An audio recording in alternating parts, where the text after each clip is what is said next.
ഇപ്പോൾ ആർജിക്കർ ആശുപത്രി ബലാത്സംഗ കൊലപാതക കേസിൽ പ്രതിയുടെ വിധി ഉടനടി പ്രഖ്യാപിക്കുമെന്നാണ് നമുക്ക് മനസ്സിലാക്കാൻ സാധിക്കുന്നത്. പ്രതിയെ കോടതിയിൽ എത്തിച്ചിട്ടുണ്ട്. ഇതുമായി ബന്ധപ്പെട്ടുള്ള വാദങ്ങളൊക്കെ പൂർത്തിയാക്കി പ്രതി കുറ്റക്കാരനാണെന്ന് കഴിഞ്ഞ ദിവസം സിയാൽദ കോടതി വ്യക്തമാക്കിയിരുന്നു.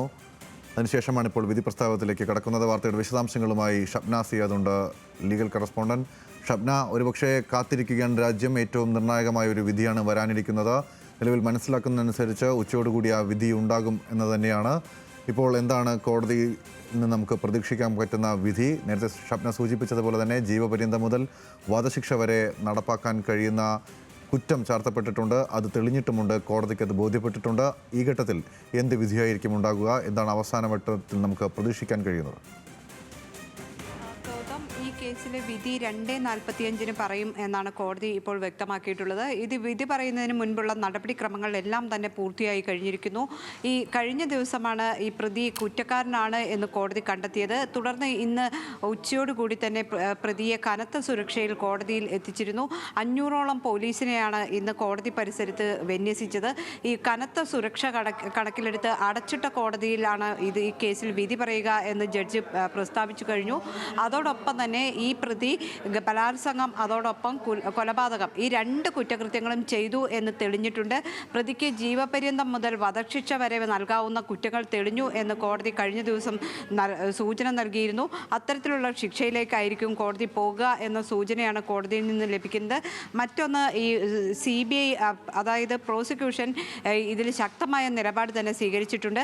അപൂർവങ്ങളിൽ അപൂർവമായ കേസാണ്. ഒരു യുവ ഡോക്ടറെ പൊതുസമൂഹത്തിന് നഷ്ടപ്പെട്ടു എന്നതാണ് പ്രോസിക്യൂഷൻ വാദിക്കുന്നത്. അതുകൊണ്ട് ഒരു മിടുക്കിയായ ഡോക്ടറെ, പൊതുജനങ്ങൾക്ക് സേവനത്തിന് വേണ്ടി ലഭിക്കേണ്ടിയിരുന്ന ഒരു ഡോക്ടറെയാണ് കൊലപ്പെടുത്തിയത്. 31 വയസ്സ് മാത്രം പ്രായമുള്ള പഠിക്കുന്ന ഒരു വിദ്യാർത്ഥിനിയായിരുന്നു. ഈ വിദ്യാർത്ഥിനിയെ കൊലപ്പെടുത്തിയ കേസിൽ പ്രതിക്ക് വധശിക്ഷ തന്നെ നൽകണം. പ്രതി വധശിക്ഷയ്ക്ക് അർഹനാണ് എന്നതായിരുന്നു പ്രോസിക്യൂഷന്റെ വാദം. എന്നാൽ പ്രതിക്ക് പറയാനുള്ള കാര്യങ്ങളും കോടതി കേട്ടു. നടപടിക്രമങ്ങളുടെ ഭാഗമായിട്ടാണ് കോടതി ഇത്തരത്തിലുള്ള നടപടിയിലേക്ക് പോയത്. പ്രതി പറയുന്നത് താൻ നിരപരാധിയാണ്. CBI തന്നെ കള്ളക്കേസിൽ കുടുക്കി നിർബന്ധിച്ച് ഒപ്പിടിച്ചു. അതോടൊപ്പം തന്നെ ക്രൂരമായി മർദ്ദിച്ചാണ് കുറ്റം സമ്മതിപ്പിച്ചത്. താൻ നിരപരാധിയാണ്, അതുകൊണ്ട് തന്നെ വെറുതെ വിടണം എന്നൊരാവശ്യം പ്രതി ഇന്നും കോടതിയിൽ ഉന്നയിച്ചു. പ്രതിഭാഗത്തിൻ്റെ അഭിഭാഷകൻ ഇന്ന് കോടതിയിൽ പറഞ്ഞത് പ്രതിയുടെ മാനസിക നില പരിശോധിക്കണം, അതോടൊപ്പം തന്നെ മാനസാന്തരം വരാനുള്ള സാധ്യത അത് തള്ളിക്കളയരുത്, വധശിക്ഷ നൽകരുത്. വധശിക്ഷ നൽകിയാൽ അത്തരത്തിലുള്ള എല്ലാ സാധ്യതകളും അടയും. പ്രതിക്ക് മാനസാന്തരം വരുമോ എന്ന കാര്യത്തിൽ അത് കോടതി ചെക്ക് ചെയ്യണം, അല്ലെങ്കിൽ പരിശോധിക്കണം തുടങ്ങിയ കാര്യങ്ങൾ അഭിഭാഷകൻ ഇന്ന് കോടതിയിൽ പറഞ്ഞിട്ടുണ്ട്. ഏതായാലും ഈ വാദങ്ങളെല്ലാം കേട്ട ശേഷം 2:45 വിധി പറയാം എന്നാണ് കോടതി ഇപ്പോൾ തീരുമാനിച്ചിട്ടുള്ളത്. നമുക്കറിയാം, രാജ്യം ഉറ്റുനോക്കുന്ന ഒരു വിധിയാണിത്.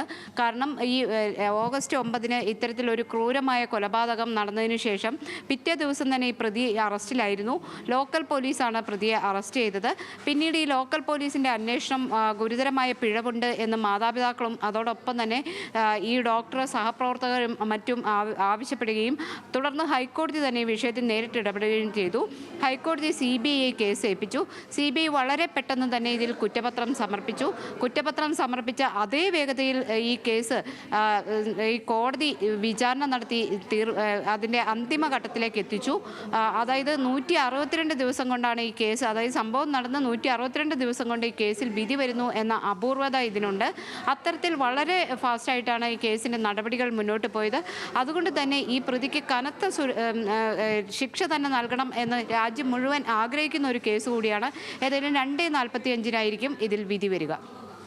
ഇതിൽ പ്രധാനപ്പെട്ട 2 കാര്യങ്ങൾ. ഒന്ന്, ഈ പ്രതിയുമായി ബന്ധപ്പെട്ട് നമ്മൾ നേരത്തെ തന്നെ സൂചിപ്പിച്ചു പോയതുപോലെ ഇത് പോലീസ് സിവിക് വോളണ്ടിയറാണ്. അപ്പോൾ അദ്ദേഹത്തിൻ്റെ മാനസിക നില പരിശോധിക്കണമെന്നൊക്കെ പറയുന്നത് സംബന്ധിച്ച് കോടതി ഏത് നിലയിലാണ് അതിനെ പരിഗണിക്കുക എന്നത് സംബന്ധിച്ച് ഒരുപക്ഷെ നമുക്ക് കൂടുതൽ വ്യക്തത വേണ്ടി വരുന്നുണ്ട്. ഒപ്പം തന്നെ ഷബ്ന തന്നെ സൂചിപ്പിച്ച പോലെ ഈ കുറ്റകൃത്യം നടത്തുമ്പോൾ ഉണ്ടായിട്ടുള്ള ആ ക്രൂരത കോടതി തന്നെ സൂചിപ്പിക്കുന്നത്, കോടതിയിൽ എത്തിയിട്ടുള്ള തെളിവുകളുടെ അടിസ്ഥാനത്തിൽ നമുക്ക് മനസ്സിലാക്കാൻ സാധിക്കുന്നത് ജീവൻ നഷ്ടപ്പെടുന്നതിന് മുൻപ് ഏകദേശം 16-ലധികം ബാഹ്യമുറിവുകളും 9ഓളം ആന്തരികമായ മുറിവുകളും ഉണ്ടായിട്ടുണ്ട്. അതായത് ശരീരത്തിൽ കടുത്ത വേദന അനുഭവിച്ചാണ് മരണത്തിലേക്ക് പോയിട്ടുള്ളത്. അത് കോടതിക്ക് ബോധ്യപ്പെട്ടിട്ടുണ്ട്. അപ്പോൾ ഈ വധശിക്ഷ നൽകാവുന്ന തരത്തിലുള്ള കുറ്റകൃത്യം ചെയ്തതായിട്ടുള്ളൊരു വിലയിരുത്തൽ കോടതിക്കുണ്ടോ ഈ വിഷയവുമായി ബന്ധപ്പെട്ട്? അങ്ങനെയാണെങ്കിൽ ഈ കാര്യങ്ങളൊക്കെ കോടതി അതിൽ പരിഗണിച്ചിട്ടുണ്ടാവില്ലേ? തീർച്ചയായും ഒന്ന് ഗൗതം ആദ്യം ചോദിച്ചത് പ്രകാരം ഈ മാനസാന്തരത്തിനുള്ള ഒരു അവസരം അത്തരത്തിൽ ഈ സാധാരണ നമുക്കറിയാം ഒരാളെ വധശിക്ഷയ്ക്ക് വിധിക്കുകയാണെങ്കിൽ പിന്നീട് ഇയാൾക്ക് ഏതെങ്കിലും തരത്തിൽ താൻ ചെയ്തു പോയ തെറ്റിൽ മാനസാന്തരപ്പെട്ട ഒരു പുതിയ മനുഷ്യനായി ജീവിക്കാനുള്ള ഒരു അവസരം അത് കോടതികൾ നഷ്ടപ്പെടുത്തി എന്ന രീതിയിലേക്ക് പറയേണ്ടി വരും, അല്ലെങ്കിൽ അങ്ങനെ എത്തും. അതുകൊണ്ടാണ് പ്രതിക്ക് മാനസാന്തരപ്പെടാനുള്ള ഒരു അവസരം നൽകണം എന്ന് സ്ഥിരമായി കോടതികളിൽ ഇത്തരത്തിലുള്ള കുറ്റവാളികളുടെ അഭിഭാഷകർ ആവശ്യപ്പെടുന്നത്. പലപ്പോഴും കോടതി അത് അനുവദിക്കാറുമുണ്ട്. കാരണം ഒരാൾ ഒരു കുറ്റം ചില അവസരങ്ങളിൽ ഒരു കുറ്റം ചെയ്തു പോയി എന്നതുകൊണ്ട് മാത്രം അയാളുടെ ജീവൻ എടുക്കേണ്ടതില്ല എന്ന തീരുമാനത്തിലേക്ക് കോടതികൾ എത്തും. പിന്നീട് മാനസാന്തരപ്പെട്ട് തിരിച്ചു വരികയാണെങ്കിൽ ഒരു നല്ല മനുഷ്യനായി അയാൾ തിരിച്ചു വരാനുള്ള ഒരു അവസരം ചിലപ്പോൾ കോടതികൾ കൊടുക്കാറുണ്ട്. പക്ഷേ ഈ കേസിലേക്ക് വന്നാൽ സുപ്രീം കോടതി അടക്കം പറഞ്ഞിട്ടുണ്ട് അപൂർവങ്ങളിൽ അപൂർവമായ കേസുകളിൽ വധശിക്ഷ കൊടുക്കാം എന്നത്. ഇപ്പോൾ പ്രോസിക്യൂഷൻ പറയുന്നത് ഇത് അപൂർവങ്ങളിൽ അപൂർവമാണ് എന്ന് തന്നെയാണ്. കാരണം ശരി.